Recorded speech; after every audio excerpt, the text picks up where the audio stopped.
এটা পুঁই শাকের ফল রান্না করেছি, একটু বেগুন দিয়েছি আর আলু দিয়েছি, দিয়ে আমি সুন্দর করে ভেজে নেব। যতক্ষণ আমার ভাজা না হবে ততক্ষণ আমি ভাজতে থাকবো তেল দিয়ে, তারপরে আমার পুরোপুরি রান্না শুরু হবে।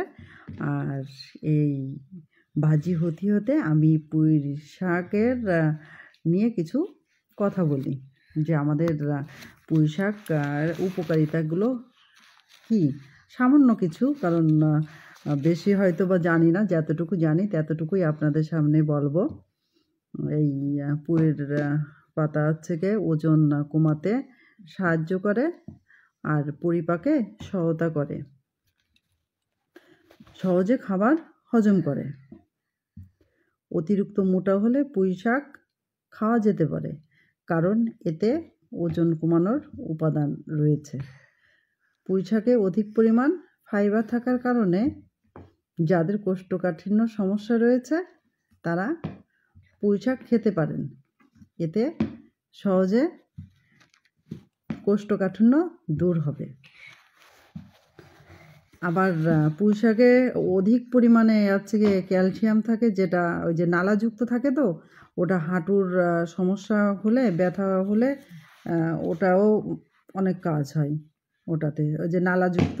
এই জন্য কোষ্ঠকাঠিন্যের পরিমাণ যদি অধিক বেশি হয়ে থাকে তাহলে 100 গ্রাম পুঁই শাকের রসের সঙ্গে 100 গ্রাম পানি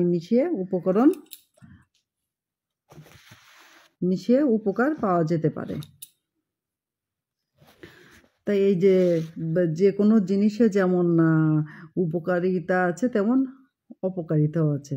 তাই আজকে সামান্য উপকারিতার কথা বললাম, আমি যতটুকু জানি।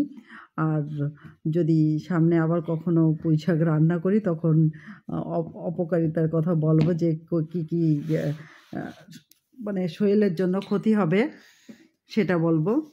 তা রান্না তো সবাই জানেন, আমি এখানে চিনি মিশালাম একটু, হ্যাঁ। সবাই জানে রান্নার বিষয়ে আর কি বলবো। আর আমি আজকে এটা সর্ষে বাটা দিয়ে রান্না করেছি। তা আমি এখানে পেঁয়াজ রসুন ব্যবহার করা নেই, নিরামিষভাবে আমার এই পুঁই শাকের ফলটা রান্না করা। আমি এখানে সর্ষা বেটে নিয়েছি, আর সর্ষা বাটার সময় একটু মরিচ আর একটু লবণ দিয়ে সর্ষাটা বেটে নিতে হয়, সেইভাবে বেটে নিয়েছি। আর তারপরে একটু হলুদ দিয়েছি, আর হচ্ছে কি এখানে একটু তেল দিলাম, দিয়ে সুন্দর করে ফেটে নিতে হবে। আর এরকম করলে মানে কি বলবো, রান্নার শেষে মনে হয় কি একটা মানে একটু মানে রান্নাটা একটু অসাধারণ ঝাঁঝ আসে, খেতে ভালোও লাগে। এই জন্য হালকা একটু হলুদ আর হচ্ছে কি একটু সর্ষের তেল আর এই সরিষা বাটা একসঙ্গে সুন্দর করে এরকম ভালো করে মিশিয়ে নিয়ে তারপরে নামানোর আগে এরকম দিয়ে নেড়ে চেড়ে নামিয়ে নিতে হবে। তা যারা পুঁই শাক খেতে পারেন তারা খাবেন। আর অনেকে বলে যে ঠান্ডাতে পুঁই শাক খায় না, ক্ষতি হবে। আর যাদের খেলে ক্ষতি হবে তারা খাবেন না, যাদের উপকার হবে খেলে তারা খাবেন। আমার কিন্তু খুব ভালো লাগে পুঁই শাকের এই ফলটা, আমি এইভাবেই রান্নাটা বেশি পছন্দ করি। আর ছোটোবেলায় যখন আমার মা পাকা পুঁই শাকের ফল ভেজে দিত, ওইটা ভেজে খেত, ভাত দিয়ে মাখলে মানে ভাত কেমন যেন গোলাপি গোলাপি হয়ে যেত। আমরা খুব আনন্দ করতাম ভাত যখন